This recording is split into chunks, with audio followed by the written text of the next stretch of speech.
Jealousy drove her to commit the unthinkable against her own sister. And in the dark mouth of an old village well, a girl's hands clawed at the stones as she struggled to breathe.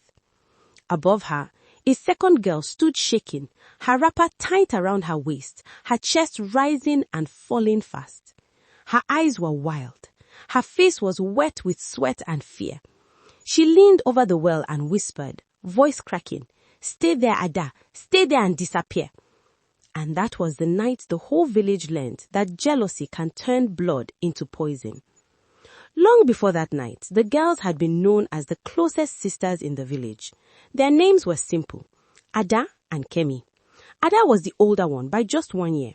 She was quiet, gentle, and always smiling, even when life was hard. Kemi was sharp, lively, and bold. She talked fast, laughed loud, and always wanted to be noticed. Their father died early. Their mother, Mama Tola, raised them alone. They were poor, very poor, but they had each other.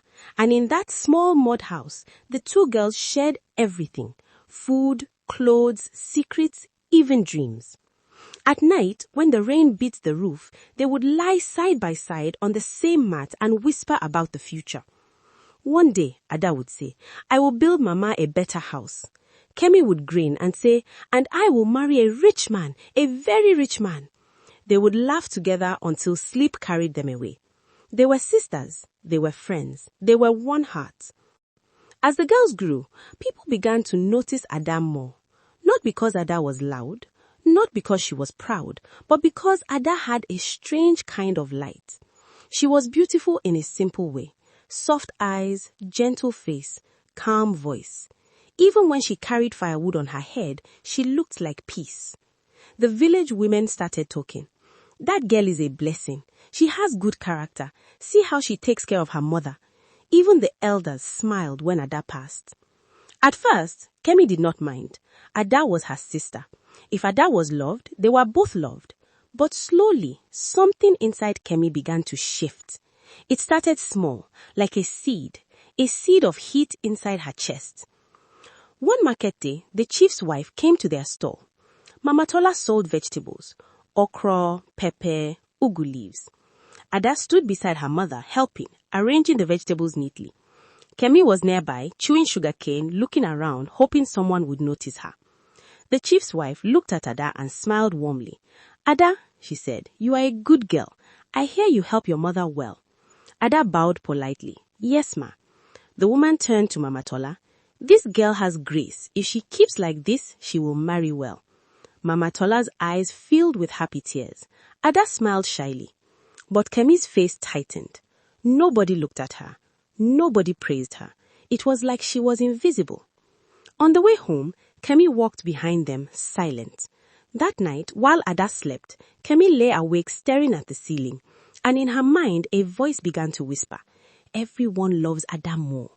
Kemi tried to shake it away, but the voice stayed. Weeks later, a young man named Sani started coming around their house. Sani was not rich, but he was hardworking and respectful. He greeted Mama Tola properly. He helped carry water sometimes, and he always asked for Ada. Ada did not even encourage him. She was just being herself. But Sani kept coming. The village started talking again. "Sani likes Ada. That girl will soon leave poverty."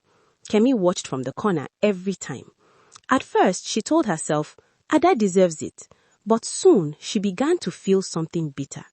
She started noticing every small thing.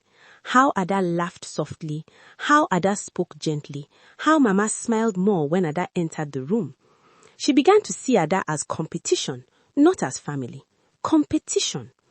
Kemi stopped helping at the store. She started walking around with pride. She started dressing like a big girl, even though they had no money. She would borrow wrappers from friends. She would paint her lips with cheap red powder. She would stand where boys could see her. And when people praised Ada, Kemi would roll her eyes and say, "What is special about her?" Mama Tola noticed. "Kemi," she warned one day, "be careful. Jealousy is a snake. If you carry it, it will bite you." Kemi forced a laugh, but deep inside, she was, and the jealousy was growing. One evening, Sani came again and met Kemi outside. He greeted her politely. "Good evening, Kemi." Kemi smiled, pretending to be friendly. "Good evening. Are you looking for Ada?" "Yes," he said. "I want to speak with her." Kemi's smile stretched. Ada is not at home. She went to the stream with a boy." Sani froze. "A boy?" he asked. Kemi nodded like she was sad. "Yes, I didn't want to tell you, but I pity you. Ada is not what she looks like." Sani's face changed. Confusion, pain. He didn't argue. He just walked slowly away. Kemi watched him go. And for the first time, she felt powerful.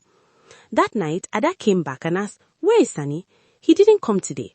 Mama Tola looked confused, but Kemi answered fast. "He came. He said he doesn't want you again." Ada's heart dropped. "What? Why?" Kemi shrugged. "He didn't say." Ada stood still, like someone slapped her. Later, Ada cried quietly outside. Mama Tola tried to comfort her, but Kemi lay on the mat pretending to sleep with a small smile on her lips. Jealousy had started giving her joy, and that joy was dangerous. In their village, there was an old well behind the farms, deep, cold. Its stones were covered with moss. People warned children not to go near it. They said, if you fall inside, the water will swallow you like a spirit. Ada and Kemi used to fetch water from the newer well near the village square, where everyone went. But the old well was quiet, hidden, perfect for secrets. One afternoon, the chief's son, Prince Tunde, visited the village. He came with guards and elders. He was tall, handsome, and respected. He was not there to marry. He was there to inspect land matters. But when he saw Ada helping her mother at the stall, he paused. He watched her politely greet elders. He watched her give a poor child some vegetables for free. He asked quietly, "Who is that girl?" Someone said, "That is Ada, the widow's daughter." The prince nodded slowly. "Her heart is soft," he said.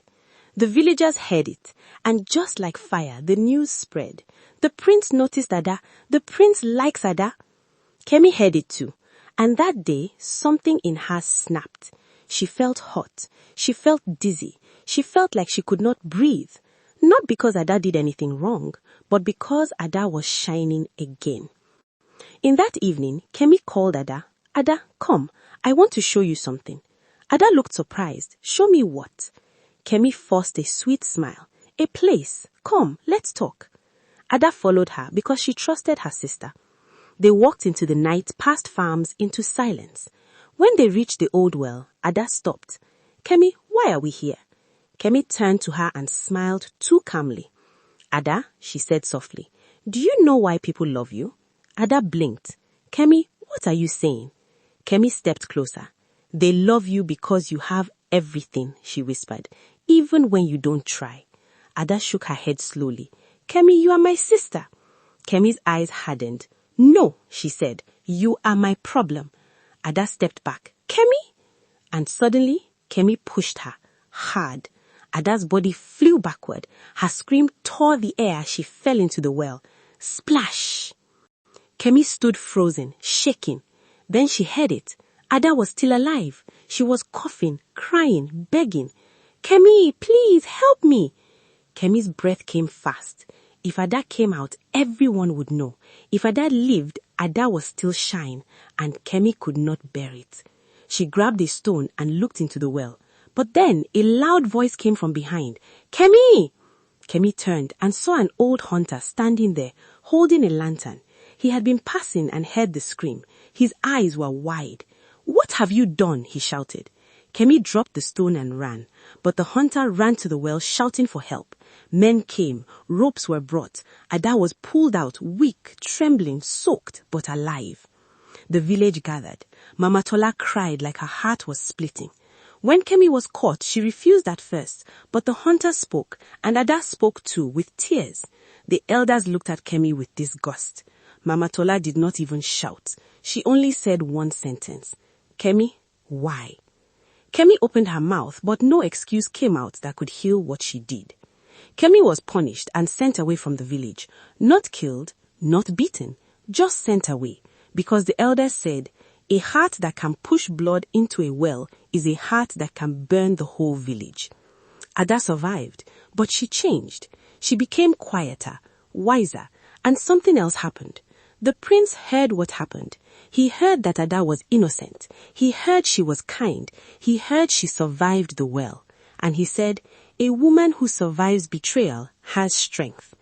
In time, the prince returned, not for land, but for Ada. And the same villagers who once only watched now stood amazed. Ada's destiny did not die in the well. It rose from it. Jealousy does not only destroy the person you hate, it destroys the person you carry it inside. And sometimes the pit you dig for another is the well that exposes you.